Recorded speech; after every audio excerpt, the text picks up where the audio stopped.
C'est peut-être la parcelle de moutarde de la dernière chance avant de clore la récolte.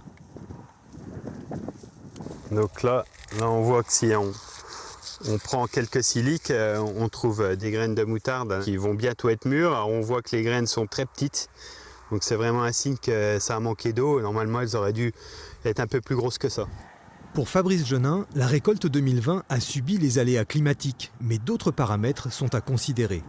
À ça vient se conjuguer une problématique liée aux insectes, où on a une pression très forte, notamment d'altise et de charançon, et on n'a plus les armes, on va dire, pour les combattre. C'est-à-dire que par des choix un petit peu de la société à limiter l'utilisation des produits phytosanitaires, ça nous laisse sans solution. Ils étaient encore 350 producteurs de moutarde en Bourgogne il y a quelques années. Maintenant, ils sont environ 200. Il ne faut pas pour autant perdre espoir. Le risque, c'est vraiment, si on arrête de produire et puis que les industriels trouvent des solutions ailleurs, qu'on n'arrive plus jamais à ramener la moutarde en Bourgogne. De leur côté, les moutardiers défendent l'indication géographique protégée moutarde de Bourgogne.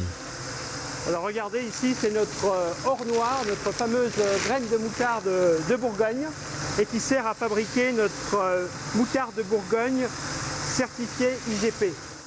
Nous soutenons nos agriculteurs car nous payons plus cher la graine de moutarde liée à cette chute de rendement. Mais bien sûr, ça ne suffira pas. Il faut qu'on trouve d'autres solutions, d'autres produits de traitement qui soient aussi plus écologiques. Et c'est vraiment notre volonté. L'ensemble de la filière souhaite que le gouvernement tolère à nouveau l'usage de produits phytosanitaires pour la culture de la moutarde. Cette filière en Bourgogne produit 90% de la moutarde française.